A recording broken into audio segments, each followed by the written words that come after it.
Skupinové politiky zabezpečenia umožňujú administrátorovi vo Windows doméne určiť, ktorá skupina používateľov môže vykonávať s daným klientským počítačom zadané úlohy. To znamená, že administrátor môže napríklad vypnúť možnosť vstupovať používateľom do ponuky Task Managera, prípadne im môže nastaviť pozadie, zakázať im prístup k položkám v control paneli alebo kopec iných nastavení. Tento nástroj skupinových politík nájdeme v menu Start v časti Administrative Templates a nástroj sa volá Group Policy Management. Po jeho otvorení mám k dispozícii alebo vidím doménu a všetky jej organizačné jednotky. No a z toho sa dá usúdiť, že jednotlivé nastavenia skupinových politík budem môcť aplikovať buď na doménu alebo organizačné jednotky. Samotné objekty skupinových politík sú v podstate množiny nastavení, ktoré chcem uplatniť pre tú ktorú skupinu používateľov.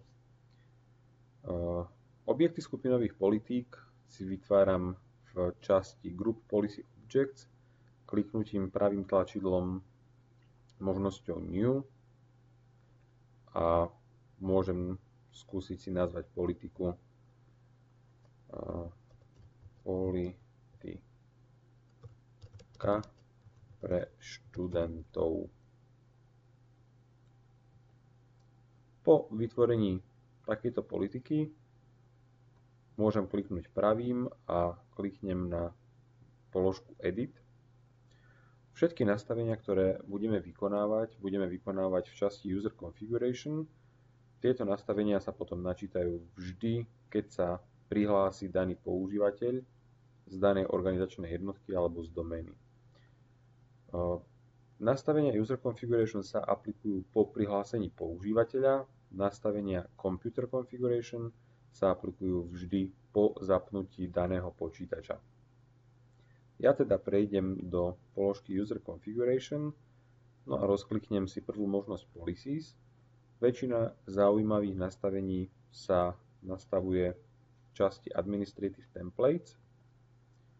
Môžeme teda napríklad študentom zakázať vstup do Task Managera. Robí sa to v časti System a možnosti Ctrl-Alt-Delete Options. No a tu si zvolím danú politiku. Politika Remove Task Manager mi podľa tohto popisu umožňuje zabrániť používateľom spúšťať správcu úloh Task Manager. Takže pokiaľ si túto politiku rozkliknem, mám tu k dispozícii vždy popis a potom možnosti. Not configured znamená, že táto politika nie je aktivovaná a teda, že správanie systému bude predvolené alebo nezmenené.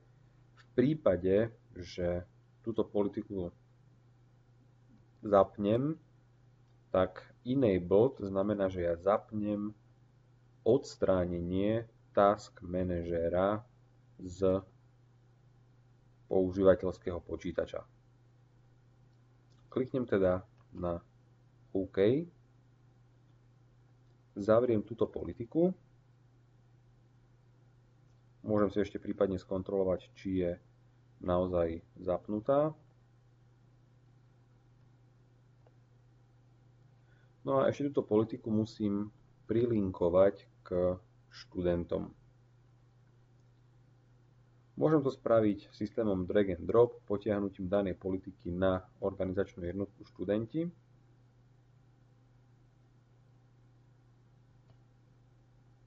No a po rozkliknutí študentov vidím, že daná politika je nalinkovaná na celú organizačnú jednotku študenti.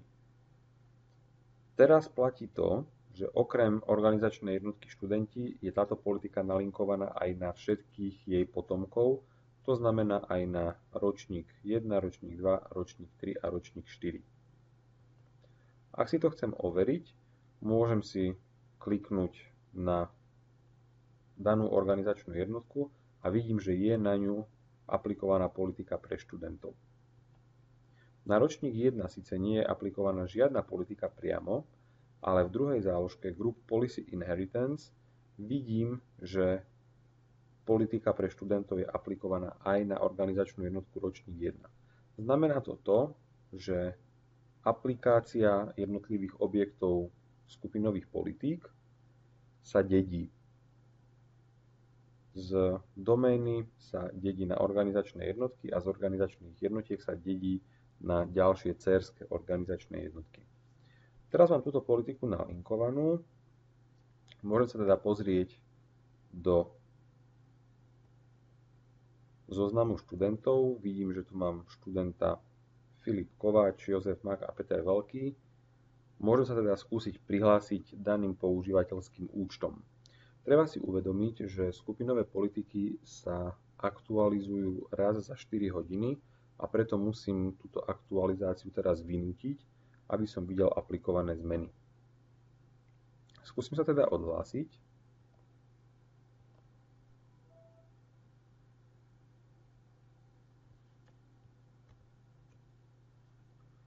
No a na tomto počítači už som bol prihlásený ako Peter Veľký.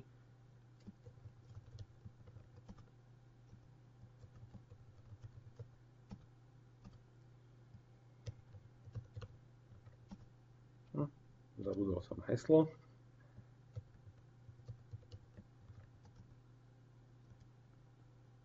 Tak si ho teraz zmením, pretože ho nebudem hádať.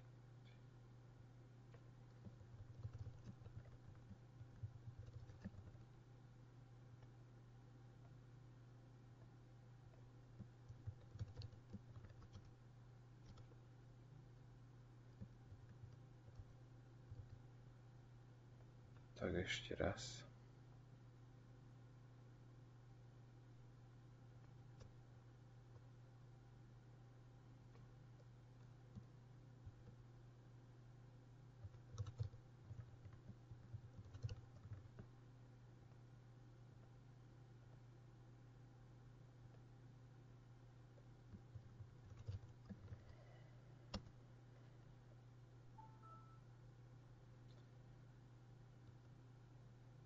No a vidím, že daná politika sa už načítala, čiže už nemôžem spúšťať Task Manager. Ani v prípade, že stlačím Ctrl-Alt-Delete, tak nemám tu možnosť spustiť Task Manager. Ak by som túto politiku odstavil,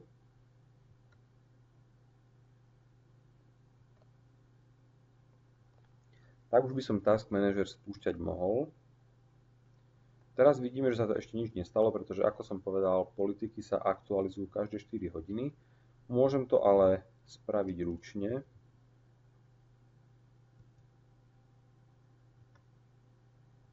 A to konkrétne príkazom gp_update:force.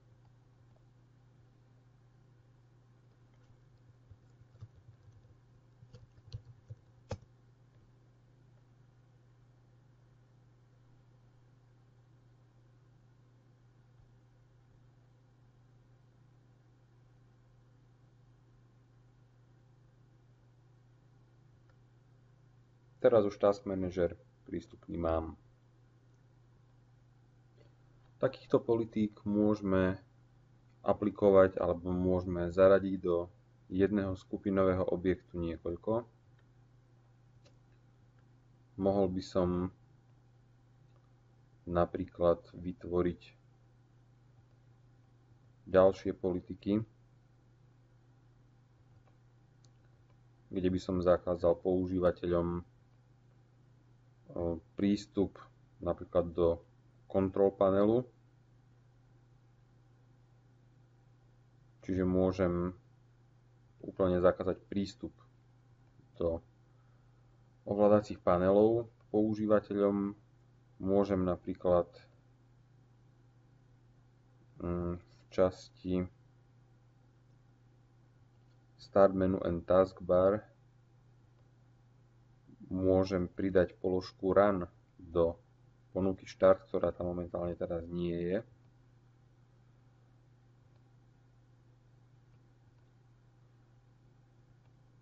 Takže vždy, keď zaškrtnem položku enabled, tak sa bude aplikovať toto nastavenie, ktoré je tu v popise.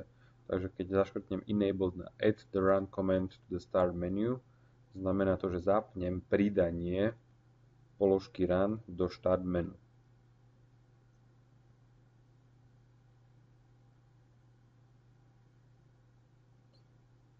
Ak napríklad zaškrtnem prevent the users from resizing taskbar, zapnem obmedzenie používateľov na zmenu veľkosti taskbaru.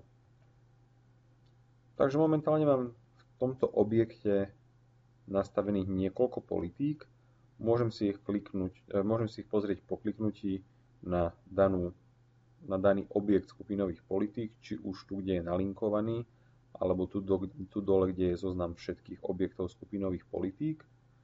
No a v časti Settings vidím všetky nastavené politiky. Čiže mám tu zákaz vstupu do control panelu, mám tu pridanie run do start menu, mám zákaz zmeny veľkosti taskbaru a mám tu povolené odstránenie task manažera.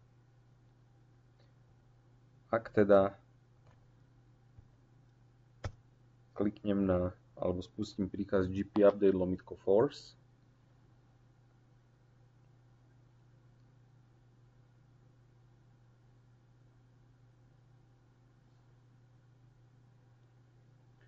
môžem sa teda pozrieť, opäť mám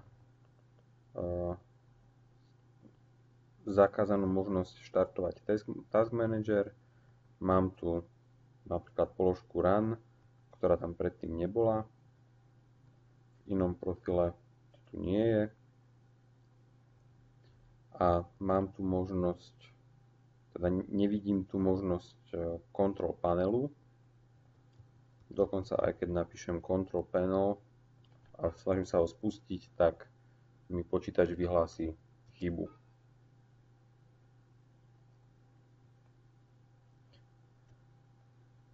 V prípade, že by som chcel napríklad meniť pozadie plochy jednotlivých používateľov, musel by som toto pozadie dať do zdieľanej zložky. Čiže môžem si na Windows servery vytvoriť zložku pozadia, kde si nakopírujem rôzne pozadia, napríklad tieto dve.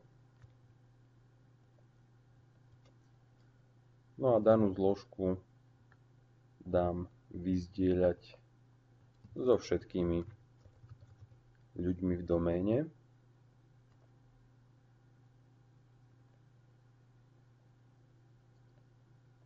No a môžem si teraz vytvoriť novú politiku.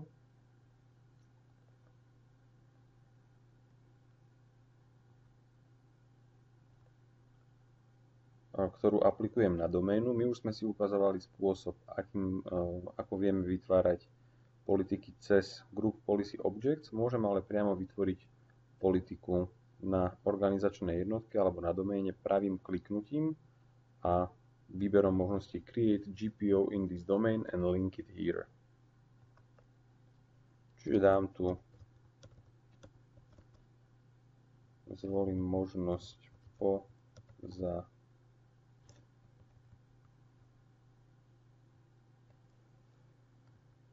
pozadie pre doménu.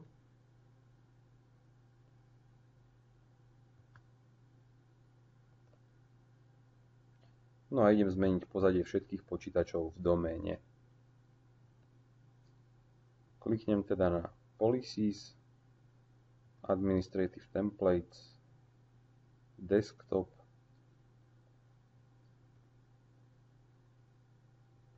No a nájdem si možnosť Desktop Wallpaper. Zvolím možnosť Enabled a mám zadať zdieľanú zložku v tom klasickom tvare. To znamená, že // názov tohto servera je školský server pozadia.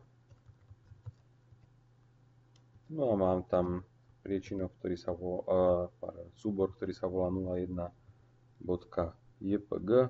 Môžem si zvoliť, ako chcem daný wallpaper nastaviť.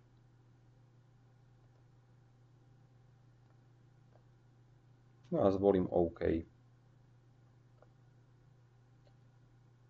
Ak teraz aplikujem, môžem si to ešte skontrolovať, to znamená, kliknem na pozadie pre doménu. No a vidím, že mám tu desktop wallpaper, ktorý je tu a volá sa wallpaper, respektíve jeho nastavenie bude vyplnenie pracovnej plochy. Môžem si to ešte pred samotným updateom overiť, či také pozadie naozaj existuje.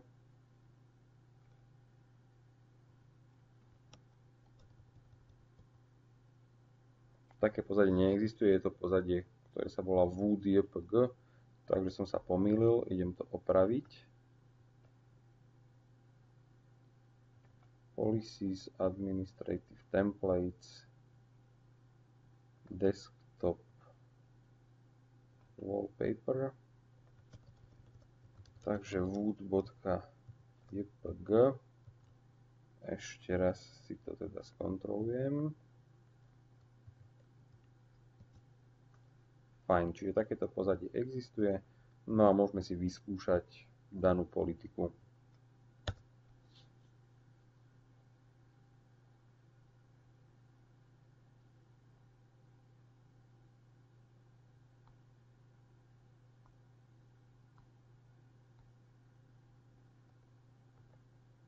Tak, môžeme sa skúsiť odhlásiť.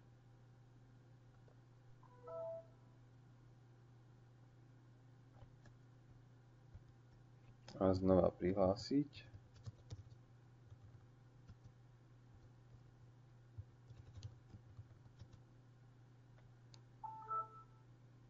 No a dané pozadie už na ploche je zvolené. Na tomto počítači som prihlásený ako Janko Hraško. Môžem si tiež aktualizovať politiky.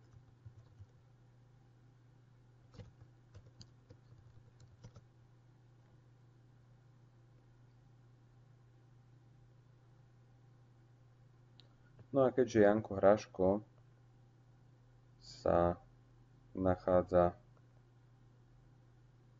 nie v zložke alebo nie v organizačnej jednotke študenti, ale v organizačnej jednotke users, tak na neho politiky zo študentov platiť nebudú, ale pozadie, keďže je aplikované na doménu, tak na neho platiť bude. Čiže on vie naďalej spúšťať Task Manager a po odhlásení a prihlásení uvidíme, že bude mať aj on dané pozadie pracovnej plochy.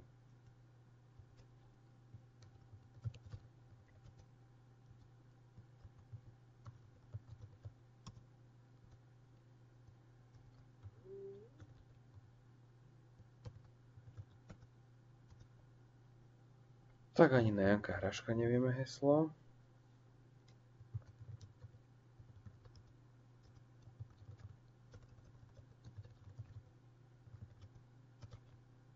Ja si ho teda zmením.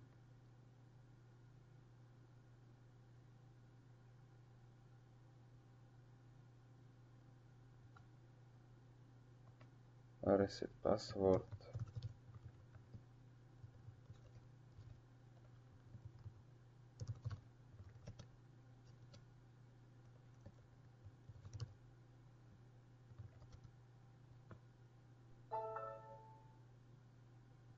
Takže aj Janko Hráško, pretože je v doméne a na ňo platia tiež nastavenia domény, má dané pozadie. Ak by som teraz chcel zmeniť pozadie pre študentov, tak môžem si vytvoriť novú GPO. Bude sa volať pozadie študentov.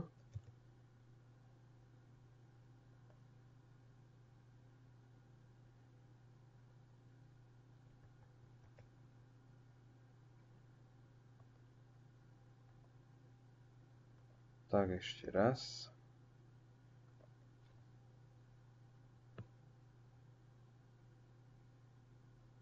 Čiže ideme do študentov.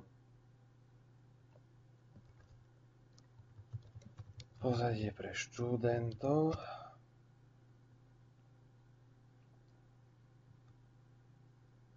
Opäť zvolím Edit. Nastavím im iné pozadie. Bude to pozadie, ktoré sa volá IoT Wallpaper. Takže ideme do Policies, Administrative Templates, Desktop a nastavíme Desktop Wallpaper. Na školský server pozadia IoT Wallpaper JPG. No a dáme OK.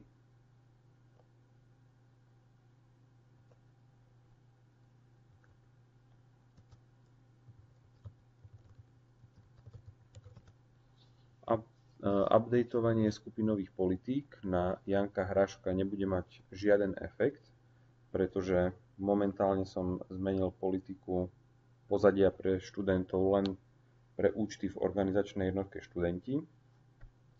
Takže ak sa teraz odhlásim z Janka Hráška a znova sa prihlásim, tak s Jankom Hráškom sa neudeje nič.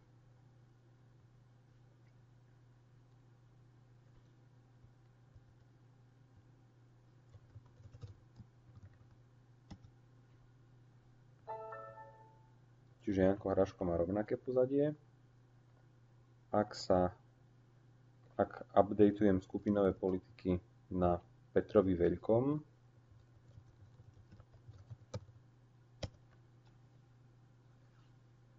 tak pretože Peter Veľký sa nachádza v organizačnej jednotke študenti, bude mať zmenené pozadie pracovnej plochy.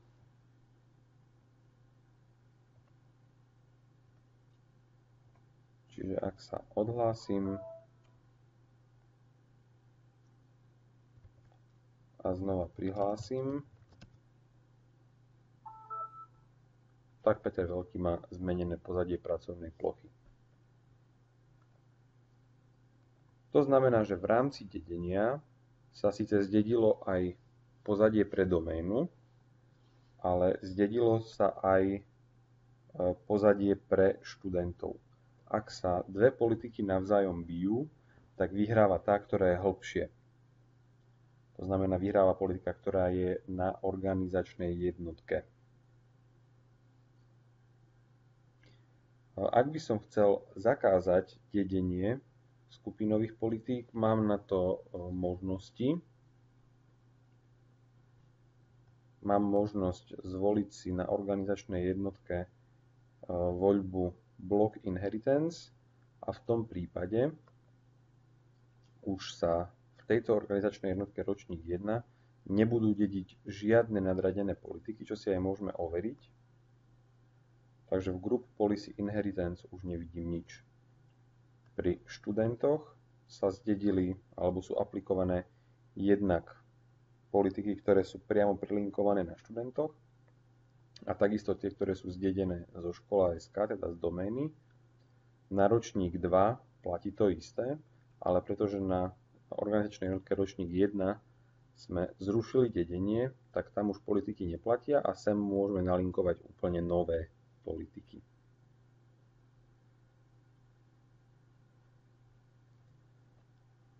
Toľko by nám stačilo k skupinovým politikám. Čiže pomocou tohto nástroja môžem vytvoriť skupiny nastavení, pomenovať ich pod jedným menom a potom danú skupinu nastavení aplikovať buď na celú doménu alebo na konkrétne organizačné jednotky, pričom treba mať na pamäti to, že všetky politiky sa dedia, no a v prípade konfliktov vyhráva tá politika, ktorá je hlbšie v celej tej štruktúre, teda tá, ktorá je na dcérskych organizačných jednotkách.